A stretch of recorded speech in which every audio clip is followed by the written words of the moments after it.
예? 가보자. 그렇죠. 가보자.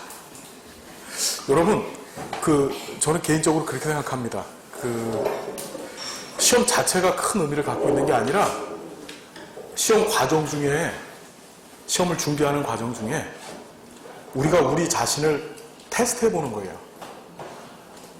이게 인생의 한 고비라고 생각하시고, 그러니까 언덕이라고 생각하세요. 넘어가야 될 산. 이 산을 넘어가게 되면 다음번에 큰 산이 또 왔었을 때 그 산을 넘어갈 힘이 생기는 거예요. 그렇죠. 근데 제발 부탁인데 하시다가 포기하시는 일, 그리고 우리 인간행동과 사회환경 시간에 공부하셨던 자기 합리화 방어기제 쓰시는 일. 그렇죠. 이거 뭐 없으면 어때? 그렇죠? 남들도 없던데. 제발 이러지 마십시오. 알았죠? 그래서 여러분들이 갖고 계신 에너지, 역량을 다 한번 쏟아 놓으세요. 그러면 제가 장담하겠습니다. 요 코스가 끝나면 다음번은 여러분들한테 더 좋고 멋진 일들이 일어날 거예요. 이해가 되시죠? 어떤 얘기인지? 제발 포기하지 마시고 지금부터 가십시오, 하십시오라고 말씀드린 거는 제발 좀 하셔야 됩니다. 미루지 마시고. 아시겠죠? 네. 예. 저는 이 자리에 올 때 여러분들한테 3가지 준비해 오십시오라고 밴드에 공지를 했죠. 첫 번째가 기본적인 책하고, 그 다음에 두 번째가 뭐였죠? 예, 그렇죠. 각오. 세 번째가 질문하실 거 갖고 오라 그랬죠? 예, 질문. 갖고 오셨어요? 공부를 하시다 보면 분명히 질문하실 게 있었을 텐데, 예. 질문하실 거 없으세요? 참 신기합니다.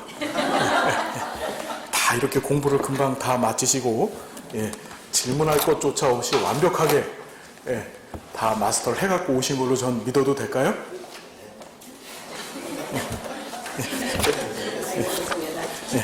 뭐 죄송할 것까지는 없습니다. 자, 그래서 한번 최선을 다 해봅시다. 알았죠? 네. 자, 우리 인간행동과 사회복지 조사론 하다 말았습니다. 지난 시간에 측정 수준 얘기까지 했었었죠. 네. 그 전에 개념의 조작화 과정, 그래서 설문지 만드는 순서라 그랬었습니다. 기억나세요? 맨 처음에 뭐가 있었습니까? 개념이 있고, 그걸 개념화 시켰었죠? 개념화를 다른 말로 개념적 정의. 개념적 정의, 그죠? 그 다음에 조작적 정의해서 그 조작적 정의한 사물이 바로 측정이라고 하는 행위였었고, 그 측정이라고 하는 행위를 통해서 뭐가 드러났다? 척도라고 하는 측정 도구가 만들어졌죠. 그 척도들이 페이퍼 한 장에 딱 모이게 되면 그 설문지가 되는 거예요. 그죠? 기억나세요?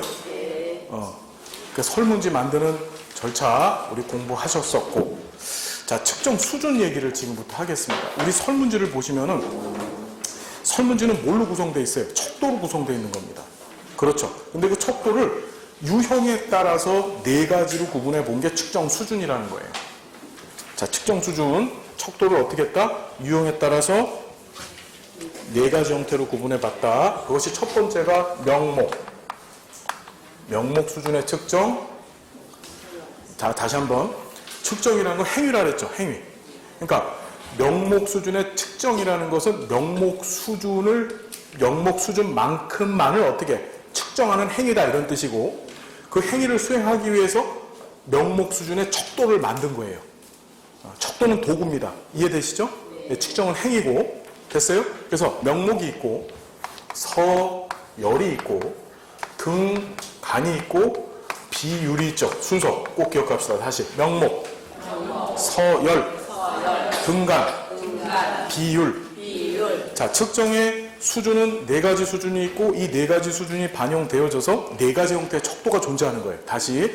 명목, 서열, 등간, 비율. 자, 명목이라는 말은 뭐죠, 여러분? 영어로 nominal. 우리가 명목이라는 말 들어간 거를 지난 시간에도 한번 얘기했었어요. 뭐 들어보셨죠? 지난 시간에. 묻는 제가 잘못된 거죠, 그죠? 명목 집단 기법 기억나세요? NGT. NGT. 지역사회 욕구조사 할 때 욕구조사 기법으로 명목집단 기법이라는 거 얘기했었었죠. 기억 안 나요? NGT 기법, 명목 집단 기법.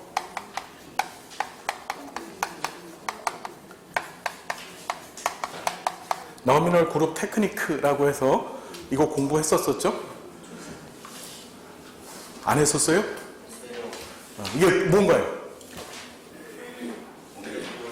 예? 지역사회 공개토론회. 자, 우리 지역사회 공개토론회를 포럼이라 그랬었어요. 자, 사회복지사가 지역사회 주민들이 과연 어떤 욕구를 갖고 있는가를 알고 싶어요. 그 욕구를 찾아내야 그 욕구에 맞는 서비스 계획을 수립하고 관련된 서비스를 제공할 수 있겠죠. 그러니까 욕구조사라고 하는 것은 사회복지사의 사회복지 실천 활동에 있어서 매우 중요한 뭐죠? 예, 수단입니다. 계획을 수립하기 전에 욕구조사를 먼저 해야 되는 거예요. 그죠? 이해되시죠? 예, 그때 가장 많이 쓰는 기법 중에 하나가 지역사회 공개토론회. 다시 뭐라고요?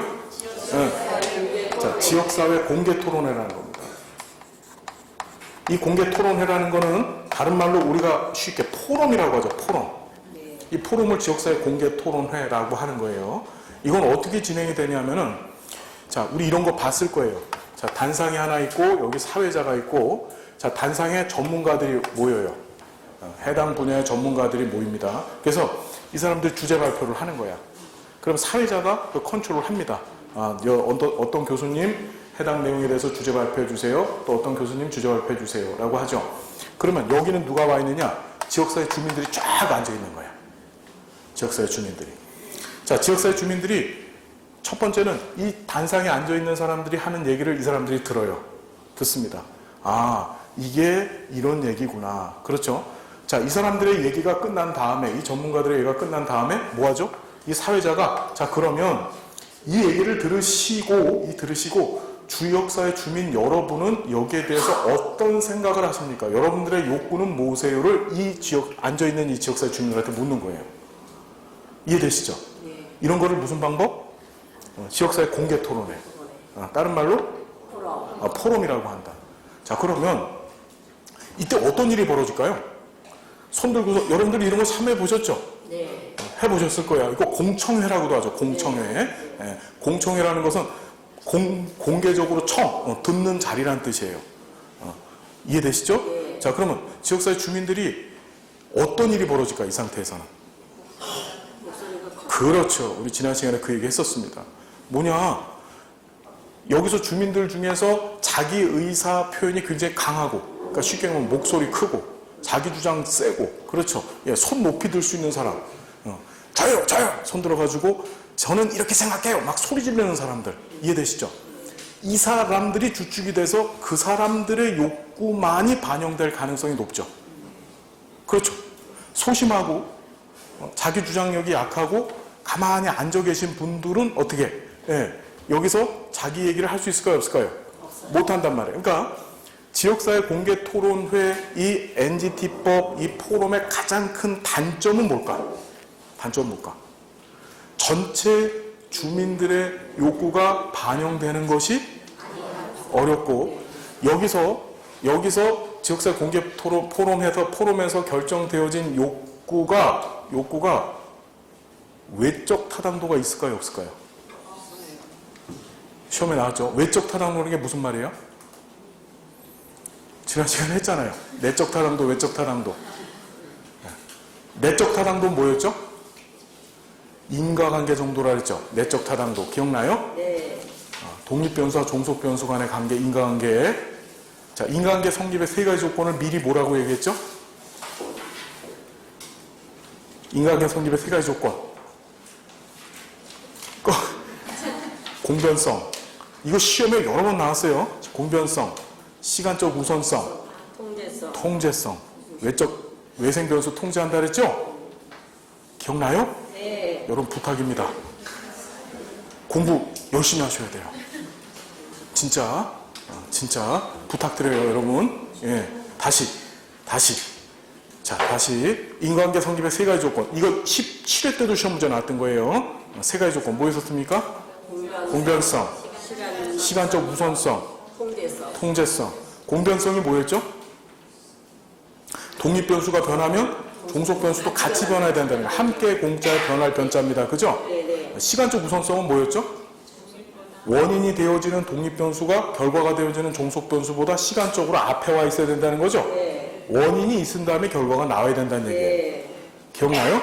예, 통제성이라는 것은 뭘 통제한다 그랬죠? 왜? 외생변수. 외생변수가 뭐였었어요? 외생변수가 뭐였었어요? 어이씨, 외생변수가 뭐였었어요? X와 Y 양다리 걸친 거. 양다리 걸친 거요? 뭐라고 해야 되나? 표현이 안 되네. 자, 독립변수처럼 보이고 종속변수처럼 보이는 것이 있었을 때, 그죠? 이 사이에 이 변수 하나가 바깥에 뿅 나와가지고 실제 둘 사이에서는 인관계가 있어 없어? 없는데 마치 있는 것처럼 보여지게 만드는 이 Z를 무슨 변수? 외생변수라 그랬죠? 그러니까 실제 독립변수는 누가요? 이 종속변수를 발생시킨 실제 독립변수는 뭐죠?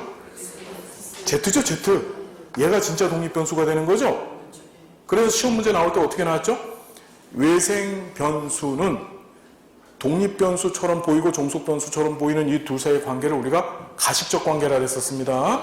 이 가식적 관계의 성립에 있어서 대안적 설명을 할 수 있다. 맞아, 틀려요? 대안.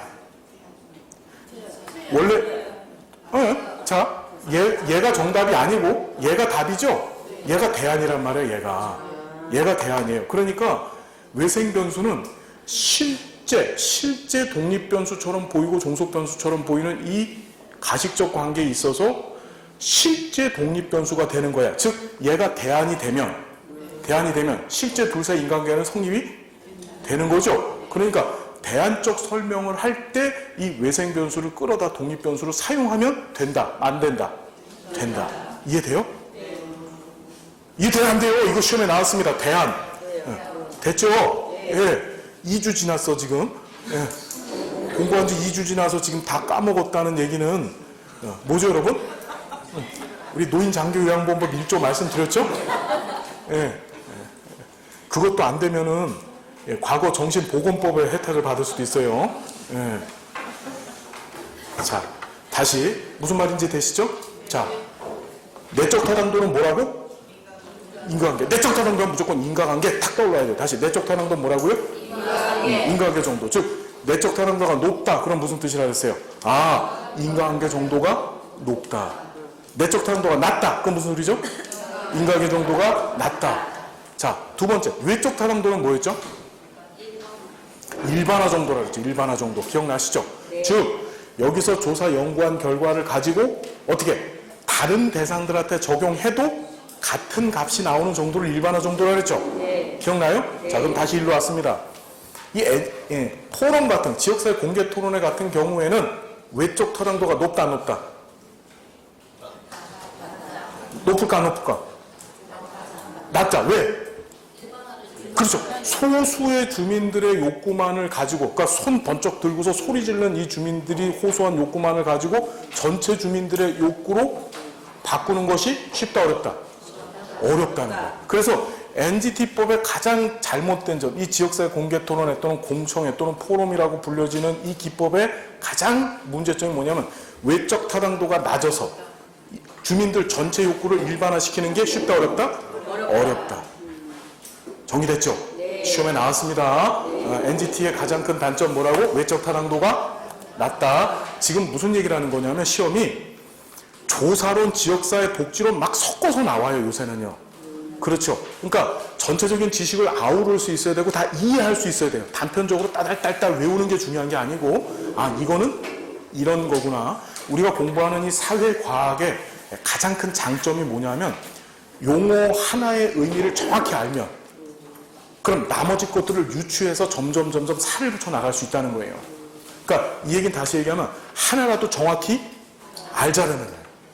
아시겠죠? 자, 명목집단 기법은 명목집단 기법 NGT인데 이 명목집단 기법이라는 것은 뭐냐면은 자, 명목이라는 말은 뭐라 그랬죠? 이름만 있다라는 뜻이라 그랬죠. 기억나요? 자, 집단이 구성되고 나면 집단 내에서 어떤 일이 벌어집니다. 그걸 우리가 뭐라 그랬죠? 자, 공부하신 분들, 우리 실총 기술론 시간에 공부했었어요. 집단이라는 것은 3명 이상의 사람이 모여서 서로 상호작용했었을 때 그걸 집단이라 한다 그랬죠? 여기서 왜 3명이라 그랬죠? 실총 기술론에서 다 했는데, 예. 3명이라는 것은 저는 잘 봐요. 예를 들어서 A라고 하는 클라이언트하고 B라고 하는 클라이언트 둘이 있어. 사회복지 실천 집단 얘기하는 겁니다. 둘이 있어. 둘 사이에서의 상호작용을 갖고 우리는 사회복지 실천이라고 얘기하지 않아. 왜? 이 안에 누가 없기 때문에. 사회복지사가 없기 때문에. 우리 지난 시간에 사회복지 실천의 정의에 대한 얘기도 했었었죠? 사회복지사가 한다 그랬잖아요. 기억나세요? 복지사가 없으면 사회복지 실천 아니라 그랬습니다. 자, 2명 이상의 집단 성원이 있어야 되고 여기에 반드시 사회복지사도 하나 껴야 돼. 그러니까 몇 명이 필요한 거지? 사회복지 실천 집단은? 그렇죠. 3명이 필요한 거예요. 3명. 이해돼요? 무슨 얘기인지? 예. 그러니까 예를 들어 두 명이라고 한다면 복지사 하나하고 이 사람하고만 이렇게 있어요. 그럼 이건 뭐지? 이건 개별사회 사업이 되는 거야. 케이스워커. 이해되시죠? 자, 그럼 다시 3명 이상의 사람이 모여서 사회복지 실천 집단을 구성하고 집단 내에서 서로 상호작용을 했어. 그러면 그 상호작용 안에서 뭐가 발생했죠, 여러분? 집단 역학, 집단 역동성이라고도 했죠.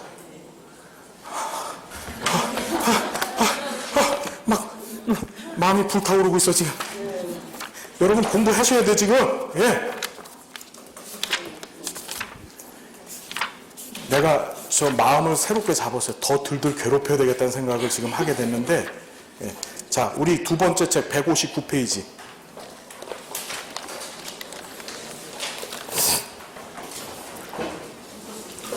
두 번째 책 159페이지.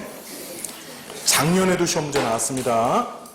작년에도 시험 문제 나왔어요. 반드시 시험 문제 나올 거예요. 집단 역학, 다른 말로 집단 역동성은 반드시 시험 문제 나옵니다. 두 번째 책 159페이지. 자, 잘 보십시오. 그룹 다이나믹스, 집단 역동성 또는 집단 역학. 시험 문제는 집단 역동성, 역학이라고 하는 두 가지 용어로 다 나옵니다. 이해되시죠? 자, 그래서 집단 역동성이라는 것은 집단 성원들의 상호작용 과정 중에 발생하는 일. 일단 집단이 구성이 됐잖아? 그럼 이 구성된 집단 내에서는 이런 힘이 흐르는 거예요. 우리도 지금 이 안에 집단 역동성이 있어요, 지금.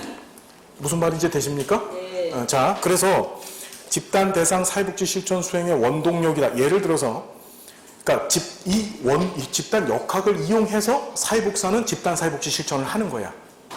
이해되시죠? 그 밑에 보니까 집단 역동성의 구성 요소 나오죠? 의사소통 유형 시험에 나왔고요. 집단 목적, 집단 응집력, 하위 집단, 대인관계, 집단 문화, 가치와 집단 규범, 그 다음에 지위와 역할, 긴장과 갈등. 양이 많죠? 이걸 다 알아야 돼요? 몰라야 돼요? 예, 우리 시험에 어떻게 나왔냐면은 16회 시험에서는 집단 역학의 종류가 아닌 것은 이렇게 나왔었고 작년 17회 시험에서는 의사소통의 유형을 묻는 문제가 나왔었어요. 이해되시죠? 여기서 반드시 한 문제가 나올 거예요. 집단 역학에서는. 자, 이해되시죠? 자, 다시 사회복지 실천의 집단이 구성되면은 집단 내에서 집단 역학이라고 하는 힘이 흘러. 이 안에서 우리는 어떤 게 흐르냐면은 의사소통 유형이 있는데 지금 우리는 이게 교육 집단이기 때문에 이 안에 지도자 중심형 의사소통이 있어요. 제가 여러분들한테 강의를 하고 여러분들 어떻게 하는 거죠? 그 강의를 수강하는 모습이죠. 그러니까 우리의 의사소통 유형은 지도자 중심형 의사소통 유형이에요. 이해되시죠? 네. 자, 그 다음에 집단 목적도 우린 교육 집단이기 때문에 집단 과정을 통해서 우리는 어떻게 사회복사 1급 시험 합격이라고 하는 그 방향을 향해서 쫓아가는 거죠, 지금. 네. 그 다음에 집단 응집력이 있습니다. 이게 집단의 매력이라고 얘기하는데 우리 매력이라는 말이 뭐죠? 매력. 홀리는 거? 예, 우리 매력이라는 말이 뭐냐면은 이게 당길 매자입니다. 땡기는 힘이라는 거예요. 그죠? 매력의 반대는 청력이죠. 밀어내는 힘이야. 매력을 다른 말로 인력이라고도 얘기하는 거야. 홀리는 게 아니고, 예. 그러니까 성원과 성원간을 꽉 잡아 당겨서 하나의 집단 성원으로 꼬돌돌 뭉치게 만드는 힘을 집단 매력, 그걸 뭐라고 한다? 집단 응집력이라고 하는 거예요. 이해가 되시죠? 자, 우리 안에도 어떻게 집단 응집력이 발생하고 있습니다. 그렇죠? 그래서 집단 응집력은 시간이 지나가면 갈수록 어떻게 돼? 집단 응집력에 의해서 점점 더 어떻게 서로를 땡겨지는 거예요. 서로 알게 되죠. 네. 알게 되고 서로 집단의 목적을 공유하고 그렇죠. 집단 목적 달성을 위해서 서로 노력하게 됩니다. 그 다음에 하위 집단이 존재하죠. 집단 내에서 집단 하위 집단이 존재합니다. 어떤 하위 집단이 존재하죠? 여러분들 내에서 예를 들어서 같이 만나서 반가워 우리 같이 밥 먹으러 가 그렇죠. 그러니까 식사 시간이 되면은 같이 밥 먹으러 가는 팀이 생기고 그렇죠. 또 뭐 화장실 같이 가시는 분들 여성분들도 그런 거 많죠. 꼭 혼자서 가도 되는데 꼭 손을 꼭 붙잡고 같이 가야 됩니다. 화장실에. 예, 그런 것들이 일종의 하위 집단입니다. 이해가 되시죠? 자, 우리 이 하위 집단에 관한 얘기는 사회복지 행정론에 가시면은 조직 내에서의 비공식적 집단 얘기할 때 하위 집단 얘기를 또 할 거예요. 그 다음에 대인관계 집단 문화도 만들어지고 자, 그 다음에 집단 내에서 가치와 집단 규범도 형성됩니다. 우리 대표적인 집단 규범이 뭐죠? 아침 10시에 모인다. 그죠?